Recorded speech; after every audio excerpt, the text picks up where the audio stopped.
And we're on to the last leg of our discussion for the section before we go to entertainment part of it. Well, Niger Delta Avengers has vowed to launch a fresh attack on oil installations in the south region of the country.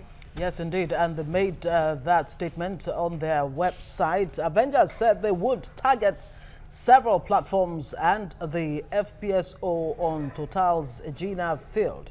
They say the round of attacks will be the most deadly and will be targeting the deep-sea operations of multinationals. The Avengers had persistently attacked oil installations in 2016 before agreeing a ceasefire, but it was lifted in November 2017.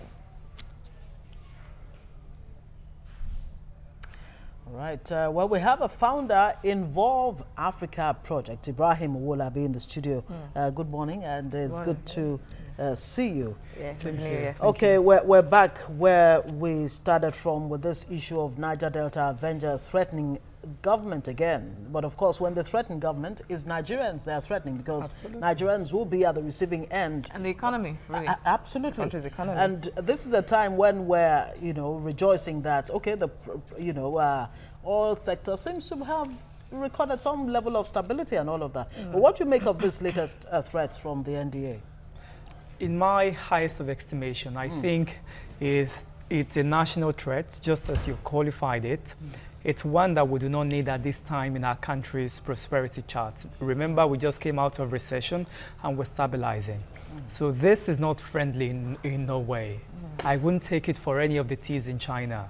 So for me, government should rise and just engage with these people. They must not go on that attack. It's not going to help us. Well, if the government does that, it wouldn't be the first time it would do so. But the problem now is government not sticking to terms of agreement almost every time. And that is why this group is saying it will go ahead now and not to listen to its elders again on any placating level. I agree, but there's a twist around it, because now they are clamoring for restructuring, which is against the original plan of subsidy and all of that and develop the Niger Delta region. It means that there is a diversion.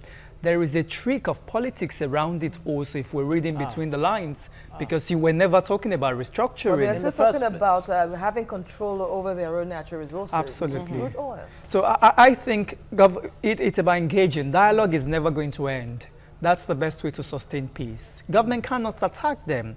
So for now, they have come out with a threat. We have a duty, our country has got a duty, the government has got a duty to immediately come into action and look at strategic ways of closing the lags and ensuring that the terms and conditions for the agreement is fulfilled. Maybe well, the point is, I mean, if we say, look, government should engage these people, it looks like every time whether it's the Niger Delta Avengers or any of the other militants come up with these threats, then government goes into this knee-jerk, mode, knee-jerk approach, and at the end of the day, maybe just offers some kind of tokens. Well, how long will the Nigerian government, approach this from a tokenism point of view, instead of, like you said in your word, using strategic measures that would actually end this vicious cycle of militancy and threats from the Niger Delta? I think that maybe the government is not seeing their threats as a national threat. It's being viewed as a Niger Delta threat. It's just the Niger Delta region. It will only take a very futuristic leadership to see that we must find a way to end this. We can't have an agreement today, and 2 years after, we're coming and saying, no, it's not going to work like that. But would you really say that the government is seeing it as a regional threat? Because recall, in my estimation, then acting president, that is what I've considered it to be, because, the Boko Haram issue was taken as a national issue, as a Nigeria issue, happening in the northern part of Nigeria. But this is the Niger Delta Avengers. They have reasons to fight because they want to protect their land, but they must not go against us. We are the people of Nigeria. They must not attack our well-being.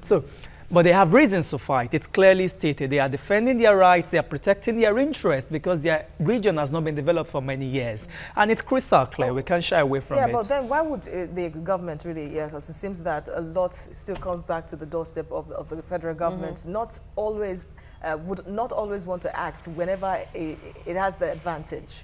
It would always wait to somehow be boxed into a corner before acting, because this is what is happening yet again. And we're talking about the same issues raised by Niger Delta Avengers sometimes back. Reason I said it's been seen, in my estimation, it's been considered to be a Niger Delta reality. It's a national threat. It's happening in the Niger Delta, but the good news is we all are not safe. Even those living in Lagos, by the time it starts, we're going to enter a new recession, because part of its attacks in 2016 that led us to recession. So it must be considered as something that is outlandish for our nation, and it's not going to lead us anywhere. The way we've taken Boko Haram, we must consider this as one too, so that we will address it in a very holistic way. And I wonder what that holistic, way would be. The group is saying, look, it will target the